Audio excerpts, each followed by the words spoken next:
पण साधारणपणे गेल्या काही दिवसांपासून मुख्यमंत्री माझी लाडकी बहीण जी योजना आहे त्या संदर्भामध्ये काही तक्रारी ज्या प्राप्त झाल्यात किंवा माध्यम असतील किंवा इतर जे लाभार्थी आहेत त्यांच्याकडनं सुद्धा काही प्रश्न आम्हाला साधारणपणे विचारले जात होते.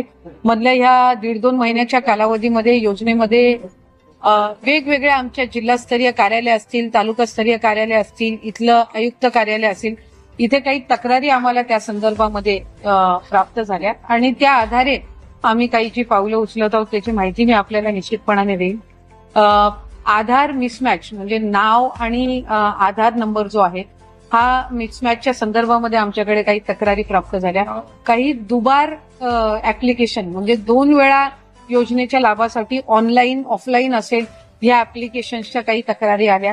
काही रिलोकेशन ऑफ स्टेट म्हणजे डोमेसाईलची जी अट आपण GR मध्ये घातलेली आहे त्याच्यामध्ये काही ज्या महाराष्ट्रामध्ये लग्नाच्या पूर्वी वास्तव्य करत होत्या पण लग्नानंतर त्या राज्यामधनं स्थलांतरित झालेल्या आहेत अशा काही त्याच्यामध्ये काही मी स्वतःहून ऍप्लिकेशन केलेलं आहे की माझं आता लग्न झालेलं आहे आणि मी आता महाराष्ट्रातून कर्नाटकमध्ये शिफ्ट झालेली आहे.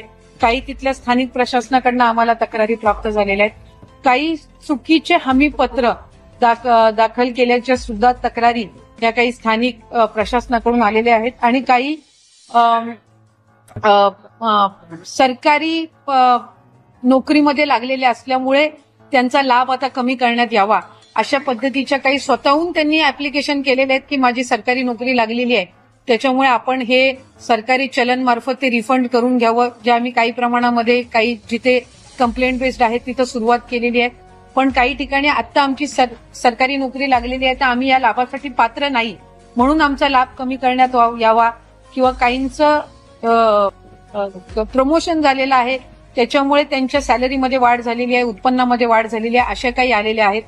काही 2.5 लाखापेक्षा जास्ती त्यांचं उत्पन्न झालेलं आहे म्हणून काही आलेले आहेत. तर काही विभागाकडून आलेल्या आहेत तक्रारी तर काही स्वतःहून केलेल्या सुद्धा तक्रारी आहेत.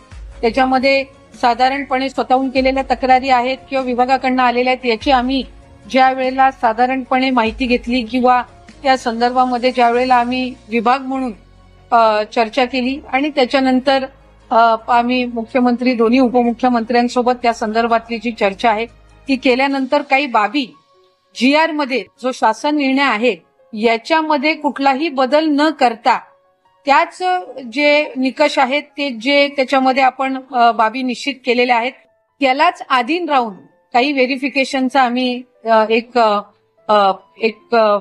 कार्यपद्धत आम्ही केलेली आहे डिसाईड. त्याच्यामध्ये साधारणपणे आपला जो इन्कम टॅक्स आहे म्हणजे आपण 2.5 लाखापेक्षा कमी उत्पन्न असणाऱ्या लाभार्थ्यांना आपण याच्यामध्ये लाभ देत आहोत.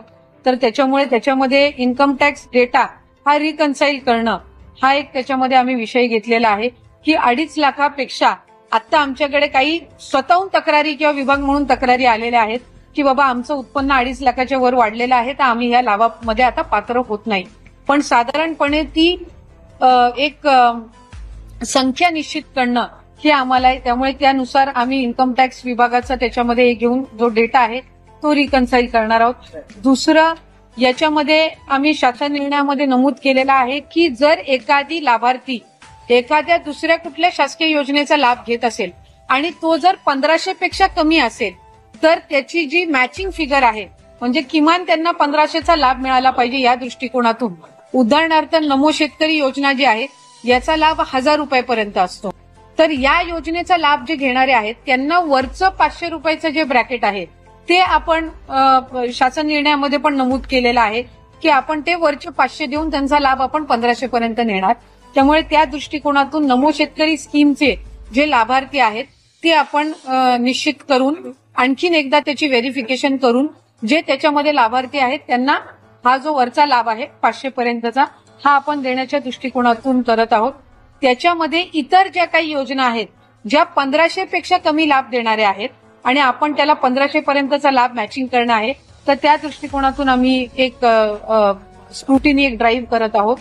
ज्यांचे 4 चाकी वाहनं आहेत आणि तरी सुद्धा ते या ठिकाणी लाभ घेत आहेत त्यांचा आपण ट्रान्सपोर्ट विभाग जो आहे परिवहन विभाग जो आहे त्यांच्या मदतीनं आपण तो एक डेटा त्या ठिकाणी क्रॉस व्हेरीफाय करत आहोत.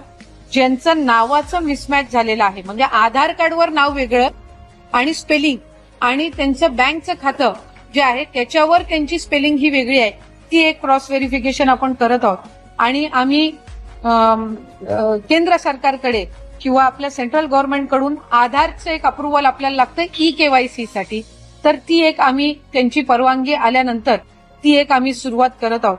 त्यामुळे या 5 बाबींवर आपण साधारणपणे जे आम्हाला कंप्लेंट आलेले आहेत, मग काही कंप्लेंट पालघरमधून आलेले आहेत, काही यवतमाळमधून आलेले आहेत, काही फलटण साताऱ्यामधून आलेले आहेत, काही वर्ध्यामधून आलेले आहेत, तर या ज्या साधारणपणे कंप्लेंट झालेल्या आहेत त्याच्या आधारे आपण या 5 बाबींवर चौकशी किंवा एक क्रॉस व्हेरिफिकेशन आपण सुरू करत आहोत.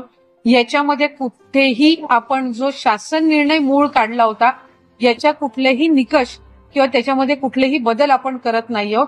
फक्त जे निकष आम्ही GR मध्ये ठेवलेले होते त्याला अनुसरून ज्या काही तक्रारी आलेल्या आहेत त्या 5 बाबींवर आपण लक्ष केंद्रित करून ही पुढची जी काही व्हेरिफिकेशनची पद्धत आहे ती आपण करत आहोत. पण काही विचाराधीन आहे का? तुम्ही आता सांगितलं की 4 चाकी वाहन ज्यांच्याकडे आहे तो डेटा गोळा करण्याचं काम आता केलं जाणार आहे.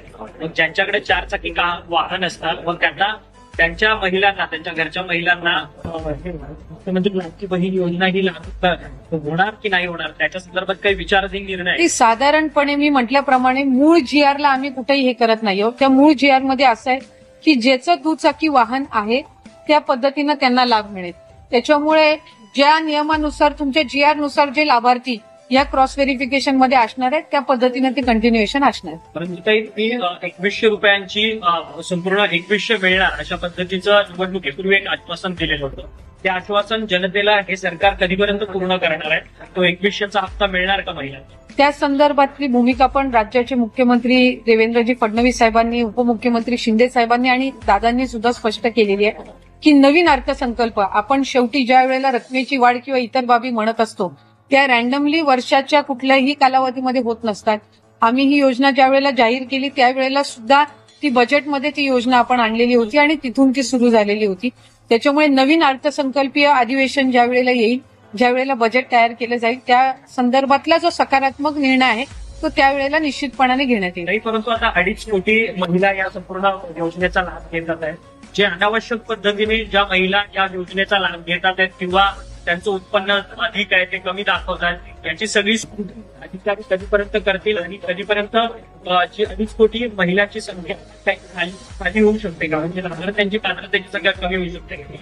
आता जी आपण काही आमच्याकडे ज्या तक्रारी आल्या त्या काही स्वतःहून केलेल्या आहेत, काही आम्हाला स्थानिक प्रशासनाकडनं त्यांच्या याच्यामध्ये ज्या आढळल्या त्याच्यामधून आलेल्या आहेत. पण या कम्पॅरेटिव्हली एक साचा आम्हाला देतोय की कुठल्या 5 गोष्टींकडे आपल्याला लक्ष केंद्रित करायचंय आणि त्यानुसार आपण ही व्हेरिफिकेशन किंवा या ज्या काही इन्कम टॅक्स विभागासोबतच्या जे काही उत्पन्नाचं मॅच करण्याचे असतील किंवा 4 व्हीलरच्या ट्रान्सपोर्ट विभागासोबत असतील त्यानुसार ही आपण पावलं उचलत आहोत. याच्यामध्ये ज्या पात्र निश्चितपणाने ठरतील त्यांना ही योजना लागू राहणारच आहे, त्याबाबत काही नाही. जिथं दुबार ऍप्लिकेशन झाले, डबल ऍप्लिकेशन आहे किंवा जिथे आता त्यांचं स्थलांतर झालेलं असेल दुसऱ्या राज्यामध्ये, स्वाभाविकरित्या ते आपल्या शासन निर्णयामध्ये त्या पद्धतीच्या ज्या बाबी आहेत ते स्पष्ट केलेल्या आहेत. आम्ही फक्त GR अधिक काटेकोर पद्धतीने हे करत असताना कंप्लेंट बेस जात आहोत. कारण सुरुवातीला सुद्धा मुख्यमंत्री असतील आम्ही या गोष्टीला त्या ठिकाणी ज्या वेळेला विचारणा करण्यात आलेली आहे एक बाब आम्ही स्पष्ट केलेली आहे की कुठलीही